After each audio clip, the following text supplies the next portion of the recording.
Hi everyone, this is Manisha. Welcome back to preparation times. Friends, जैसा कि आप जानते हैं कि हम वैदिक सभ्यता स्टार्ट कर चुके थे और वैदिक सभ्यता के ऑलरेडी हमने 3 पार्ट्स कवर कर लिए थे। आज का जो हमारा सेशन होगा फ्रेंड्स, इसमें हम वैदिक सभ्यता का पार्ट 4 जो है वो डिस्कस करने वाले हैं। तो देख लेते हैं इसमें हम क्या कवर करेंगे। तो फ्रेंड्स, इसमें हम ऋग्वैदिक काल के बारे में जानेंगे। जैसा कि मैंने आपको बताया था कि वैदिक सभ्यता 2 कालखंड में विभक्त करके हम पढ़ते हैं। पहला है ऋग्वैदिक काल, दूसरा है उत्तर वैदिक काल। ऋग्वैदिक काल को फ्रेंड्स हम पूर्व वैदिक काल के नाम से भी जानते हैं और 1500 से 1000 ईसा पूर्व जो है वो ऋग्वैदिक काल का टाइम पीरियड माना जाता है। ये सब चीज़ें हम पहले डिस्कस कर चुके हैं। तो उसी में जो सामाजिक, राजनीतिक, आर्थिक और धार्मिक स्थिति है, आज हम उसके बारे में यहाँ पर बात करने वाले हैं। एग्ज़ाम में यहाँ से बहुत क्वेश्चन आते हैं, तो बहुत ध्यान से सुनिएगा आज का सेशन, ठीक है। और अगर वीडियो अच्छी लगे तो अपने और फ्रेंड्स के साथ इसे ज़रूर शेयर करिएगा और लाइक भी करना अगर आपको वीडियो पसंद आए, और कमेंट करके बताना आपको कंटेंट कैसा लगा, ठीक है। तो चलिए फिर स्टार्ट करते हैं। तो फ्रेंड्स, सबसे पहले अगर मैं आपको बताऊं कि जो ऋग्वैदिक काल है, इसकी जानकारी हमें कहाँ से प्राप्त होती है, तो जैसा कि हम ये पहले बात कर चुके हैं कि जो ऋग्वैदिक काल है, इसकी जानकारी हमें सबसे प्राचीनतम वेद है जो हमारा ऋग्वेद, उसी से प्राप्त होती है, ठीक है। तो देखिए, अब हम इसकी सबसे पहले भौगोलिक विस्तार को जानेंगे कि जो यहाँ पर निवासी थे, जो आर्य थे, सबसे पहले किस क्षेत्र में आकर बसे, कहाँ तक उनका क्षेत्रफल था, ठीक है। तो देखिए, ऋग्वैदिक आर्य जो है शुरुआत में सप्त सैंधव प्रदेश में आकर बसे। सप्त सैंधव यानी कि 7 नदियों वाला जो प्रदेश है, इसके बारे में मैं सब बता चुकी हूँ। 7 नदियाँ वो कौन कौन सी हैं, ठीक है। आपने अगर प्रीवियस वीडियो नहीं देखी है तो वहाँ आप ज़रूर देखिएगा, आपको मिल जाएगा सारा जो भी कंटेंट था इससे रिलेटेड। क्योंकि जो इसके पुराने नाम हैं, या फिर मैं कहूँ जो आधुनिक नाम है, एग्ज़ाम में यहाँ से बहुत क्वेश्चन आपके बन सकते हैं, ठीक है। और आए भी हैं पहले भी, तो ज़रूर आप वो चीज़ ध्यान रखिएगा। तो ये 7 नदियों वाला जो प्रदेश है, सबसे पहले जो आर्य थे यहाँ पर आकर बसे। फिर पूर्व की ओर बढ़कर ब्रह्मवर्त क्षेत्र तक इन्होंने अपना अधिकार कर लिया, यानी कि ईस्ट डायरेक्शन की तरफ ये बढ़े। फिर जो ब्रह्मवर्त क्षेत्र है, ये सब मैं आपको बता चुकी हूँ, वहाँ तक इन्होंने अपना अधिकार कर लिया। तो आज के बाद अगर आपसे एग्जाम में पूछा जाता है कि जो ऋग्वैदिक आर्य हैं वो कौन से क्षेत्र तक थे, तो ब्रह्मवर्त क्षेत्र तक, ये चीज़ आपने ध्यान रखनी है। और सबसे पहले कहाँ आकर बसे थे, तो सबसे पहले वो सप्त सैंधव प्रदेश में आकर बसे थे, ठीक है। अब देखिए, ऋग्वेद के नदी सूक्त की बात कर रहे हैं हम यहाँ पर। किसकी? नदी सूक्त की। जो नदी सूक्त है, इसमें कितनी नदियों का उल्लेख है? 21 नदियों का। ध्यान रखिएगा, यहाँ हम नदी सूक्त की बात कर रहे हैं, उसमें कितनी नदियों के बारे में बताया गया है? 21 नदियों के बारे में। तो चलिए आगे देख लेते हैं। अब हम बात करेंगे फ्रेंड्स राजनीतिक स्थिति की। वैदिक काल में राजतंत्रात्मक प्रणाली प्रचलित थी, ठीक है। इसमें शासन का प्रमुख कौन होता था? राजा। जैसा कि आपको पता ही चल रहा है कि राजतंत्रात्मक प्रणाली प्रचलित थी, तो यहाँ का जो हेड कौन था? वो था राजा। लेकिन फ्रेंड्स, एक चीज़ ध्यान रखिएगा कि जो राजा है, ये किसी एक क्षेत्र के लिए इसकी हम नाम नहीं मानेंगे इसका। क्योंकि देखिए, यहाँ पर अगर हम ऋग्वैदिक काल की बात करते हैं तो यहाँ पर लोहे की तो जानकारी यहाँ पर नहीं थी। लोहे की जानकारी कब हुई? जब उत्तर वैदिक काल आया, यानी कि लेटर वैदिक पीरियड में, ठीक है। तो वहाँ से जो भूमि है उसकी विशेषता अपने आप में बढ़ती गई। तो एक क्षेत्र, या फिर कहें हम एक जो राष्ट्र की संकल्पना है, ये सब हमें उदाहरण कहाँ देखने को मिले हैं? ये सब हमें उत्तर वैदिक काल में मिले हैं।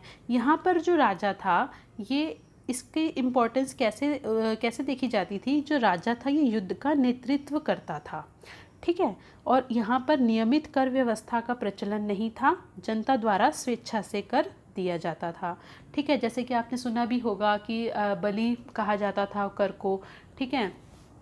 और आगे हम और भी इसके बारे में बात करेंगे। और एक चीज़ आपने ध्यान रखनी है कि जो राजा था ऋग्वैदिक काल में, इसे जनस्य गोपा भी कहा गया है, यानी कि कबीले या फिर जन का रक्षक, ठीक है। तो इससे पता चलता है कि एक रक्षक के रूप में राजा का काम था, ठीक है। किसी राज्य या राष्ट्र के राजा की यहाँ पर हम बात नहीं कर रहे हैं, ठीक है। तो ये चीज़ें क्लियर हो गई। और एक चीज़ और ध्यान रखिएगा कि जो राजा का पद है वो वंशानुगत था, लेकिन जो राजा की शक्तियाँ थीं वो असीमित नहीं थी, वो सीमित थी, ठीक है। यानी कि उनके ऊपर कंट्रोल था। और वो कंट्रोल किनके द्वारा होता था, ये हम आगे देखेंगे, अभी आप इतना ही जानिए, ठीक है। तो ये चीज़ें हो गई। अब देखिए, अब ऐसा नहीं है कि अगर राजा का पुत्र है तो वो सीधा मतलब राजा डिक्लेयर हो जाएगा, आगे उसका चुनाव, ये सब उसमें यानी कि कुछ ऐसी क्वालिटीज़ होनी चाहिए जिसके आधार पर उनका चुनाव होगा और आगे वो उस पद को अगर डिज़र्व करेगा तो वो चुना जा सकता था। ठीक है, अब आगे देखते हैं। अब देखिए, जैसे कि समाज में फ्रेंड्स इकाइयाँ थीं, तो अगर हम राजनीतिक स्थिति पढ़ रहे हैं तो यहाँ थोड़ा सा समाज से रिलेटेड भी कुछ चीज़ें आएंगी। तो देखिए, अगर हम बात करते हैं सबसे छोटी इकाई क्या थी, तो सबसे छोटी इकाई थी कुल। कुल का मीनिंग आप समझ सकते हैं परिवार से। ठीक है, अब देखिए यहाँ पर क्या होता था, जो एक ही ब्लड रिलेशन के कहने का मतलब है, यानी कि एक रक्त समूह के जो सदस्य थे वो किस में माने जाते थे, कुल में। और ये यहाँ का जो स्वामी था वो क्या होता था, कुलप। ठीक है, तो ये आपसे पूछा जाता है कि कौन वहाँ का हेड होता था या कौन वहाँ का प्रमुख था। और ये यही जो कुल है ये सबसे छोटी इकाई भी मानी जाती थी। अब देखिए, अब आगे जो हम बात कर रहे हैं वो है ग्राम। ठीक है, ये अनेक परिवारों के समूह से मिलकर क्या बनता था, ग्राम। और यहाँ का जो स्वामी है वो क्या कहलाया, ग्रामणी।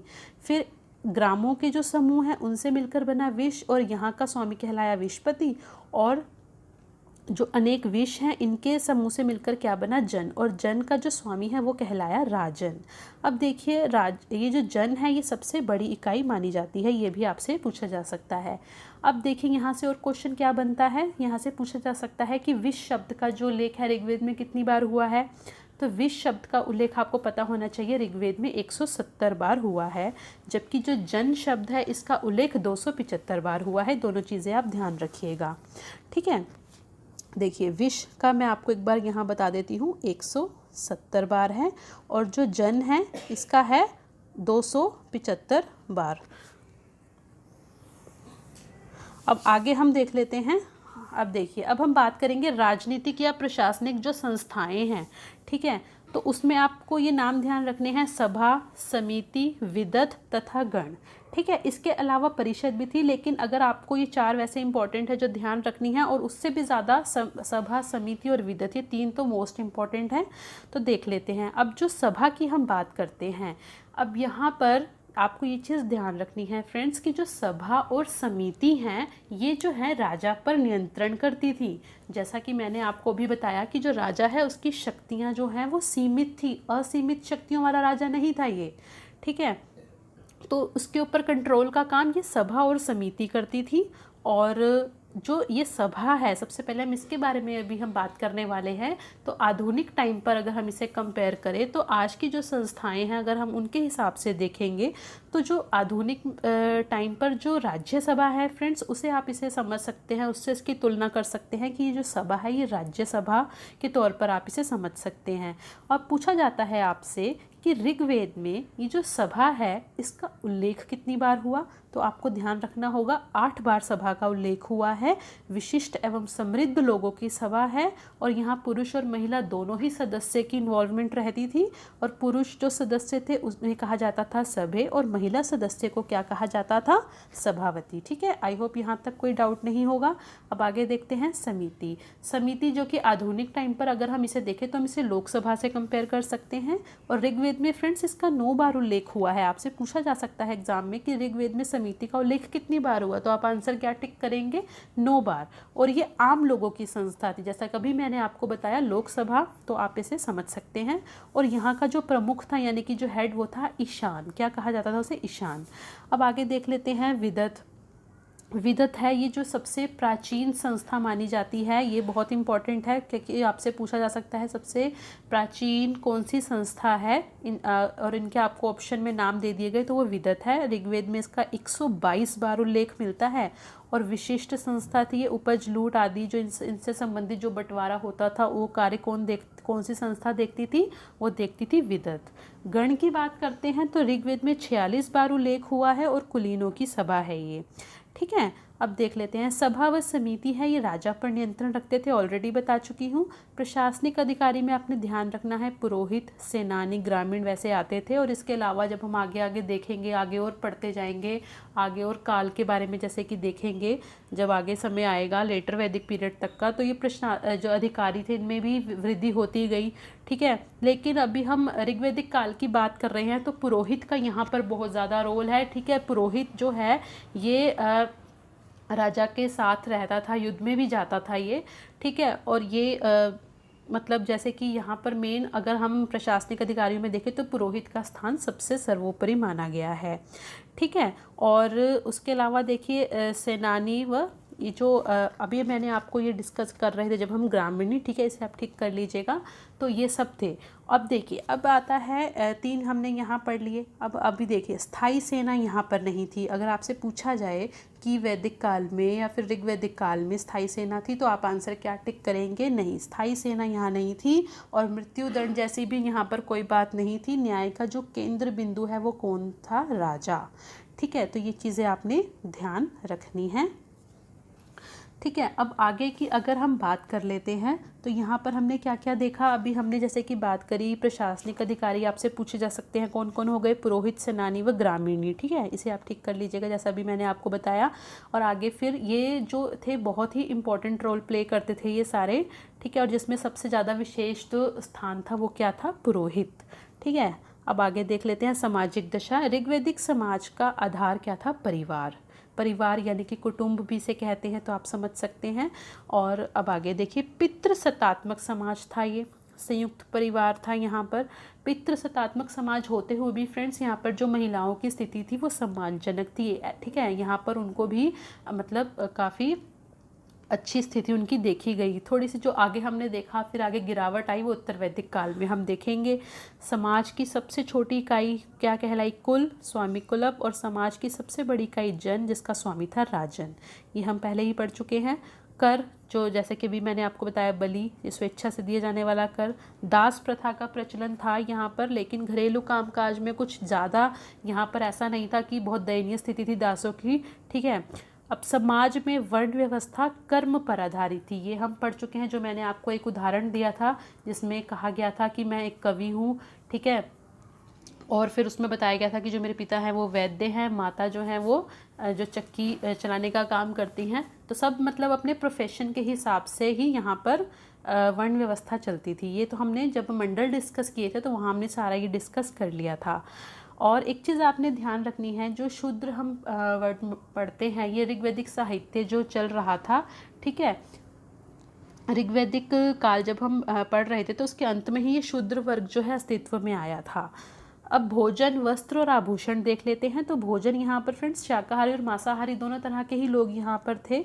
भोजन में दूध, घी, दही आदि का विशेष महत्व था। अब यहाँ से आपको क्या समझ आ रहा है कि यहाँ पर गाय जो है उसकी इम्पोर्टेंस पता चलती है कि गाय है यहाँ का महत्वपूर्ण पशु, क्योंकि उससे ही बने जो पदार्थ थे उनका विशेष महत्व ऋग्वैदिक काल में रहा है। ठीक है, और देखिए जौ के सत्तू को दही में डालकर करब नामक खाद्य पदार्थ बनाया जाता था। ठीक है, ये भी आपसे पूछा जा सकता है। और दूध में जौ डालकर शीर पकौदन नामक जो पदार्थ था ये तैयार किया जाता था। इसे आप खीर से समझ सकते हैं। और सोमरस जो है आर्यों का मुख्य पेय पदार्थ तथा यव जो मुख्य खाद्य पदार्थ था। ठीक है, ऋग्वेद में नमक का उल्लेख नहीं मिलता है। एग्जाम में पूछा जा सकता है कि ऋग्वेद में नमक का उल्लेख मिलता है, तो आप आंसर ध्यान रखेंगे कि ऋग्वेद में नमक का उल्लेख नहीं है। भेड़, बकरी आदि पशुओं का मांस खाया जाता था। अब बात कर लेते हैं वस्त्र। यहाँ से बहुत एग्जाम में पूछा जाता है। तो देखिए आर्यों के वस्त्र जो हैं सूत, ऊन व चर्म के बने होते थे।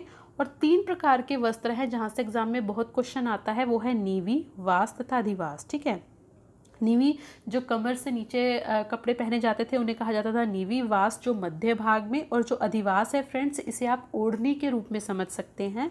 ठीक है, तो उसे क्या कहा जाता था? अधिवास। और एक शब्द आता है आपसे, उसमें उसका मीनिंग आपसे पूछ लिया जाता है जो कि है उष्णनीच। ठीक है, ये क्या था? ये पगड़ी को कहा जाता था। ठीक है, हो सकता है जो पुरुष थे वो ऐसे पगड़ी पहनते हों, तो उसका ये नाम है। अब आगे देख लेते हैं आभूषण।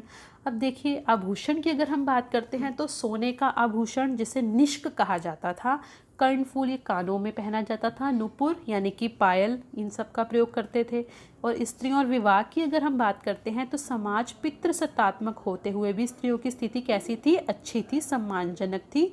स्त्रियों का उपनयन संस्कार भी होता था, यानी कि वो शिक्षा प्राप्त कर सकती थी। शिक्षा प्राप्त करने का स्त्रियों को अधिकार था। स्त्रियां सभा और समिति में भी भाग ले सकती थी। विदुषी स्त्रियों का आपने नाम याद रखना है, लोपामुद्रा, घोषा, अपाला। ठीक है, ये सब नाम जो है ऋग्वैदिक काल में जो विदुषी स्त्रियां थी जो, ठीक है, उनके ये नाम हैं। अब देखिए प्रथा देखते हैं तो बाल विवाह, दहेज प्रथा, पर्दा प्रथा, सती प्रथा, इन सब का यहाँ पर कोई भी उल्लेख नहीं है, मतलब इस तरह की यहाँ पर कोई प्रथा प्रचलन में नहीं थी। और उसके अलावा जो नियोग प्रथा है उसका प्रचलन था। नियोग प्रथा में क्या होता था, जैसे कि कोई लेडी है, अगर उसके हस्बैंड की डेथ हो जाती है तो उसकी शादी देवर के साथ करने का यहाँ पर प्रचलन था। ठीक है, लेकिन ये जो विवाह है फ्रेंड्स, ये एक पुत्र या संतान प्राप्ति के उद्देश्य से किया जाता था। और जो यहाँ से अगर जो संतान जो उत्पन्न होती थी तो उसे क्या कहा जाता था, क्षेत्रज। आप ये भी नोट कर लीजिएगा कि नियोग प्रथा से जो उत्पन्न थी संतान, उसे क्षेत्रज कहा जाता था।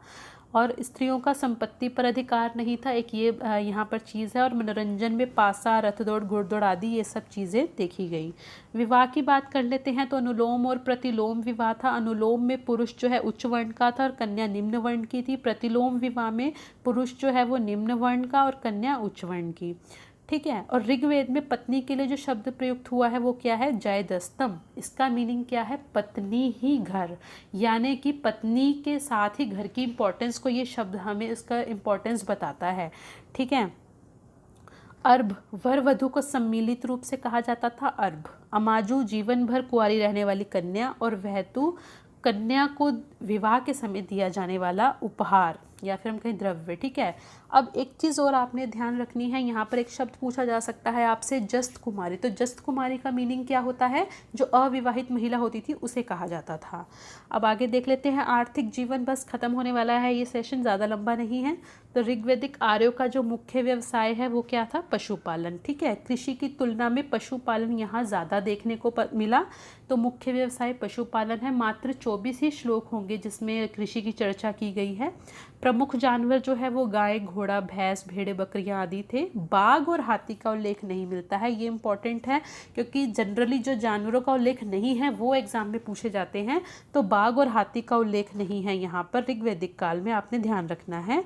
गाय का उल्लेख 176 बार। महत्वपूर्ण पशु कौन है, गाय, ऐसे भी पूछा जा सकता है। घोड़े का उल्लेख हुआ है 215 बार और ये प्रिय पशु है। मुद्रा का प्रचलन यहाँ नहीं था, वस्तु विनिमय पद्धति ही चलती थी। ठीक है, और संपत्ति की इकाई क्या थी, रई। और व्यापारी वर्ग को क्या कहा जाता था, पणी। और ये जैसे कहा जाता था कि जैसे कि गायों का मतलब ऐसे चोरी भी, उस हिसाब से भी ऐसे व्यापार कुछ करते होंगे, तो व्यापारी वर्ग ये बहुत ही धनी भी होते थे, तो ये कौन होते थे, पणी। अब आगे देख लेते हैं, स्थिवी को क्या कहा गया, अन्नागार या फिर कहें अन्न कुठार। क्षेत्रीय उर्वरा को क्या कहा जाता था, किसके लिए शब्द ये प्रयुक्त होता था, मतलब कृषि योग्य जो भूमि होती थी। सीता, ये भी किसके लिए, भूमि का ही एक प्रकार है, लेकिन कैसी, हल्के फाल से जुती हुई जो भूमि है। उर्दर, अनाज मापक वाला बर्तन। गविष्ठी, गायों की खोज है वैसे तो इसका मीनिंग, लेकिन हम ऋग्वैदिक काल जब हम पढ़ रहे हैं तो यहाँ इसका प्रयोग युद्ध के लिए हुआ है। ठीक है, क्योंकि जो यहाँ बेसिकली लड़ाइयाँ होती थी वो किस लिए होती थी, वो गायों के लिए ही होती थी। अघन्य, गाय को कहा जाता था जिसका वध ना किया जा सके, अघन्य का मीनिंग ये है। ठीक है, यहाँ पर गाय को बहुत ही एक महत्वपूर्ण पशु का दर्जा दिया गया है। दुहिता या फिर हम कहें दुहित्री किसे कहा जाता था, पुत्री को। ठीक है, अब आता है धार्मिक स्थिति। तो प्रकृति की उपासना एवं बहुदेववादी थे यहाँ के जो लोग थे। ठीक है, और फिर यहाँ पर हम ऋग्वैदिक देवताओं का जो वर्गीकरण देखते हैं उसमें आकाश के देवता, अंतरिक्ष के देवता, पृथ्वी के देवता, ये सब देखेंगे। तो आकाश के देवता जिसमें सबसे प्राचीन जो देवता हैं वो क्या हैं, उनका नाम है द्योस। ठीक है, तो ऐसे आपसे कई बार ठीक है ऐसे लिखा आपने देखा होगा। और सूर्य जो है सर्वश्रेष्ठ देवता, वरुण देवताओं के देवता। ठीक है, उषा जो सूर्योदय से पूर्व की बेला है, इन्हें कहा जाता था। अभी हमने जो डिस्कस करे फ्रेंड्स, ये सब हमने करे आकाश के देवता। ठीक है, तो सबसे प्राचीन अगर आपसे पूछा जाता है तो वो कौन है, द्योस, जो कि आकाश के देवता हैं। ठीक है, सर्वश्रेष्ठ मैंने अभी आपको बता दिया। ये सब यहाँ से आपसे क्वेश्चन पूछे जा सकते हैं कि ये आकाश के देवता हैं कि पृथ्वी के देवता हैं, इस तरह से क्वेश्चन आ सकता है। और अंतरिक्ष के देवता में इंद्र जो कि युद्ध का देवता, मरुत जो कि तूफान का देवता, रुद्र शिव का प्रारंभिक रूप माना जाता है। ठीक है, पृथ्वी के देवता के रूप में अगर हम देखेंगे तो कौन कौन है, अग्नि, जिनका ऋग्वेद में 200 बार उल्लेख भी हुआ है। सोम वनस्पति के देवता, और बृहस्पति जो है वो यज्ञ के देवता हैं। ठीक है, तो फ्रेंड्स यहाँ पर हमने सारे धार्मिक स्थिति भी जान ली। अब हम अपना जो सेशन है इसे यहीं पर ख़त्म करते हैं। अब हम आगे जो सेशन आएगा वो उत्तर वैदिक काल होगा, ठीक है। तो तब तक के लिए फिर good bye, take care and thanks for watching.